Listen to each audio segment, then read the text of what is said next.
Conexão Ciência.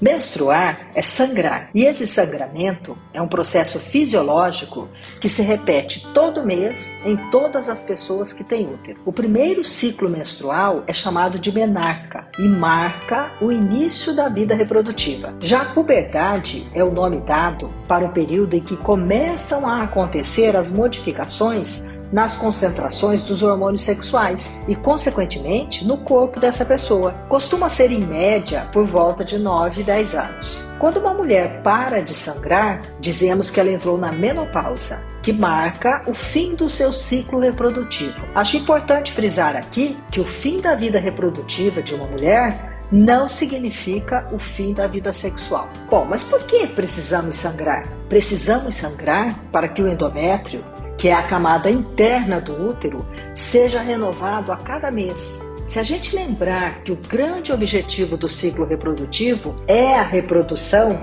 e a formação de um bebê forte, saudável, com uma boa genética e apto a enfrentar os desafios do ambiente externo, fica mais fácil compreender que é muito mais seguro produzir uma nova camada endometrial todo mês do que correr o risco de um endométrio velho e pouco efetivo. O endométrio é rico em vasos sanguíneos, tem a importante função de nutrir e oferecer oxigênio para o embrião no início da gestação. Agora, caso não tenha acontecido a fecundação, esse endométrio que havia sido formado fica sem função e, consequentemente, será expelido do corpo pela via vaginal, na forma de sangue menstrual. Mas e de onde vem esse sangue?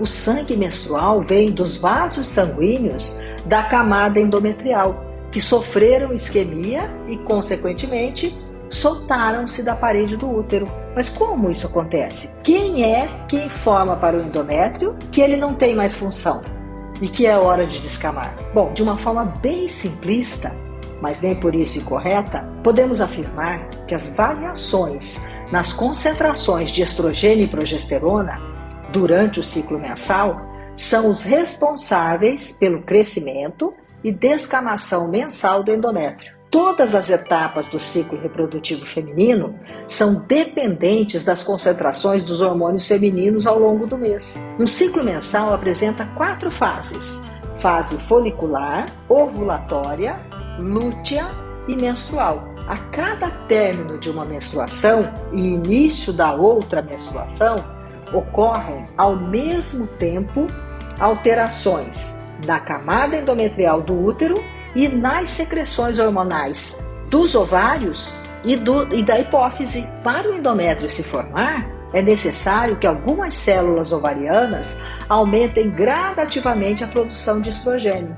Para que o novo ovócito seja liberado durante a ovulação, é necessário que a glândula hipófise secrete o hormônio FSH, que significa hormônio folículo estimulante, e os ovários secrete o estrogênio. Essa fase do ciclo é chamada de fase folicular e temos as ações de 2 hormônios, o FSH e o estrogênio. E é folicular porque nela ocorre o crescimento e o desenvolvimento de um novo folículo, que no momento oportuno fará a expulsão do ovócito, que é a nossa célula germinativa. Mas temos que lembrar que também estão acontecendo alterações lá no útero para formar a nova camada endometrial. Então, quando se atinge uma determinada concentração de FSH e de estrogênio, acontece um pico de secreção de um outro hormônio secretado pela hipófise, que é o LH, que significa hormônio luteinizante,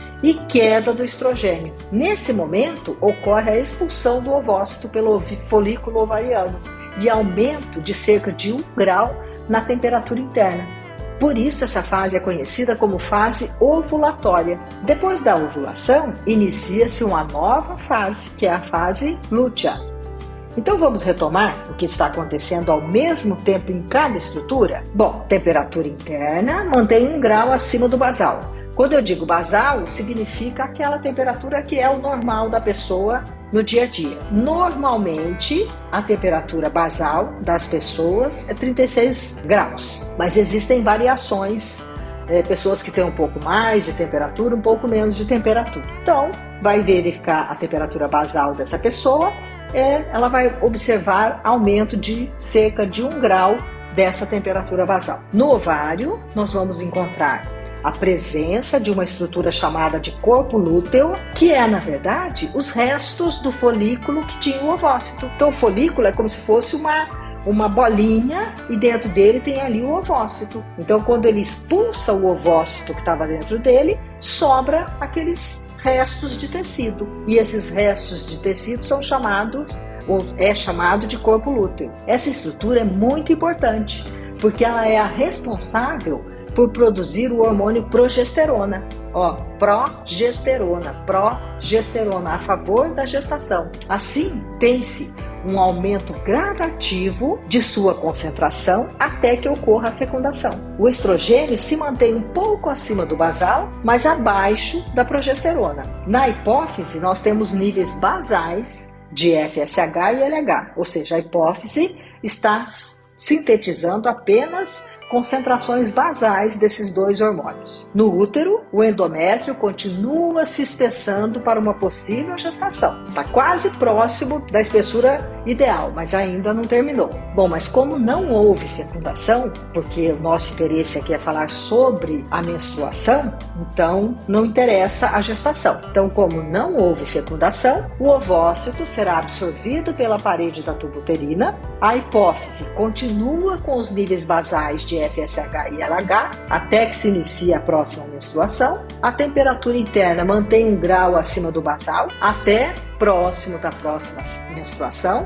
Nos ovários, o corpo lúteo vai se desintegrando e a concentração de progesterona vai diminuindo naturalmente, já que é ele que produz a progesterona. Se ele vai se desintegrando, a progesterona vai diminuindo. O estrógeno se mantém um pouco acima do basal, mas continua abaixo da progesterona. No útero, o endométrio, que a essa altura já atingiu o máximo de sua espessura, começa a sofrer o processo de isquemia, porque ele é dependente da concentração de progesterona. E o corpo lúteo está reduzido, faz com que gradativamente a concentração de progesterona caia. Inicia-se um processo de isquemia nos vasos sanguíneos do endométrio, que vai então gradativamente se soltando da parede do útero e escorrendo via vaginal na forma de sangue. Essa fase é chamada de fase menstrual. Ela dura cerca de 3 a 5 dias, pode ou não ser dolorosa e caminha para o novo ciclo mensal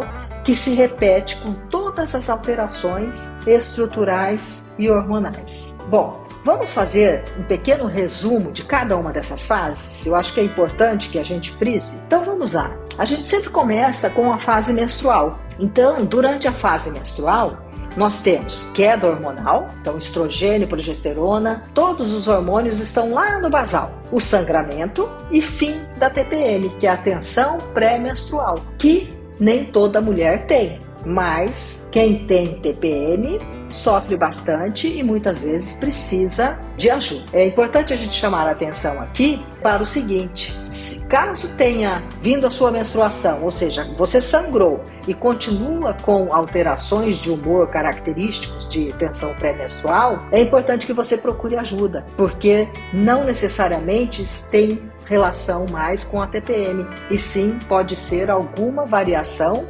instabilidade relacionada a qualquer outro problema que não o ciclo menstrual. Porque nessa fase menstrual, a mulher encontra-se com um humor estável e bem tranquila. As maiores dificuldades desta fase são as cólicas menstruais, para quem tem cólica, nem toda mulher tem cólica também, e os cuidados redobrados com a higiene menstrual. Bom, durante a fase folicular, que é a próxima fase, temos altas concentrações de estrogênio, um pico de secreção de testosterona, que contribui com o estrógeno para aumentar o desejo sexual. No humor, nós verificamos que a razão prevalece sobre a emoção. A fase folicular é uma ótima oportunidade para negociar, dialogar, escrever um artigo, uma tese, a monografia, tomar decisões importantes, como, por exemplo, trocar de emprego. Enfim, é um momento em que se tem maior clareza de raciocínio, porque nessa fase nós temos altas concentrações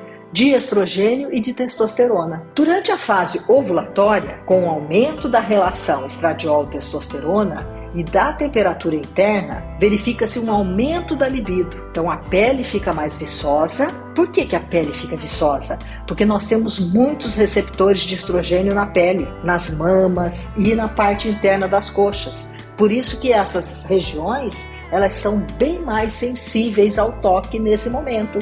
Mas essa sensibilidade não está relacionada à dor. É uma sensibilidade relacionada a perceber rapidamente uma carícia. Aqui eu chamo a atenção para algumas das funções do estrogênio, além de participar do ciclo reprodutivo.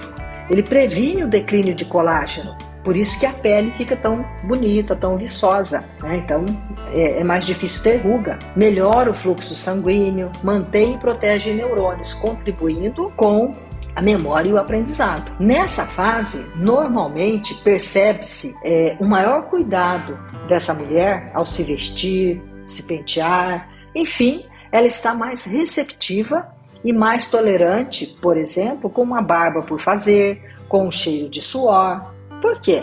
Porque o maior objetivo dessa fase é a fecundação. Logo, essa mulher tem que querer, no primeiro momento, e depois ela tem que encontrar um parceiro para que a reprodução possa acontecer. Bom, durante a fase lútea, nós vamos ter um pico de progesterona que vai contribuir em algumas pessoas para gerar ansiedade, tristeza repentina, uma tristeza que na verdade não existe um motivo aparente externo.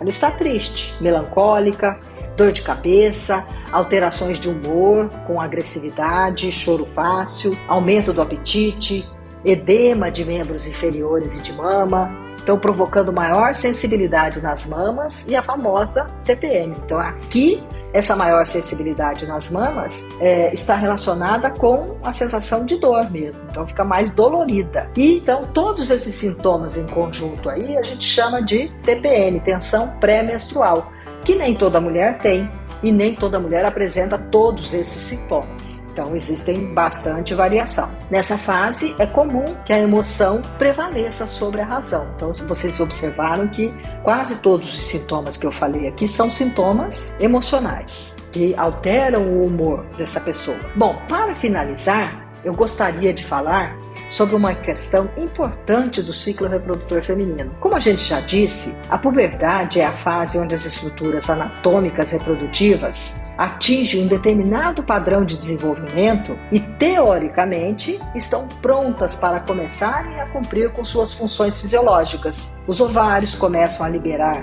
gradualmente os hormônios sexuais estrogênio e progesterona, os pequenos e grandes lábios se desenvolvem acompanhando as mudanças internas do comprimento do canal vaginal e o aumento do útero, surgimento das mamas e de pelos na região axilar e púbica, e etc, etc. Todavia, eu penso ser importante retomar aqui o conceito da capacidade antecipatória dos nossos ritmos biológicos ou ritmos endógenos, já que o ciclo menstrual é um ciclo rítmico. Então ele acontece todo mês durante todo o ciclo reprodutivo de uma mulher. Desse modo, os ovários desta jovem que entrou na puberdade, com cerca de 9, 10 anos de idade, eles já sabem produzir hormônios. Contudo, eles ainda não estão totalmente maduros. É um processo contínuo, esse processo de amadurecimento. Ele não acontece do dia para a noite. Então, os nossos ritmos endógenos, as nossas estruturas estão preparando o corpo dessa menina para uma possibilidade de gestação. No início da puberdade, acontecem muitas variações na ritmicidade do ciclo menstrual, mostrando que de fato ainda não está preparado.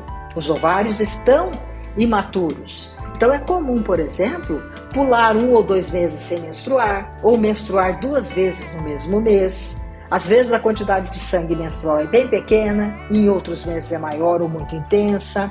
Em um mês é mais doloroso e no outro indolor. E muitas vezes essa menina não está preparada nem para entender a necessidade de maior cuidado com a higiene menstrual durante a menstruação. Então nem o sistema nervoso dela não está apto e pronto para compreender todos esses cuidados com a higiene menstrual. Em média, com 18, 20 anos, é que essa jovem estará anatômica, fisiológica e psicologicamente madura para iniciar sua vida sexual e pensar em uma possível gestação. Então nós precisamos romper essa ideia social de que uma menina que já menstrua está pronta para o sexo. Isso não é verdade. E por isso, educação para a saúde reprodutiva, que entendo como autocuidado e prevenção, deve ser levada muito a sério nas escolas e universidades. Conexão Ciência.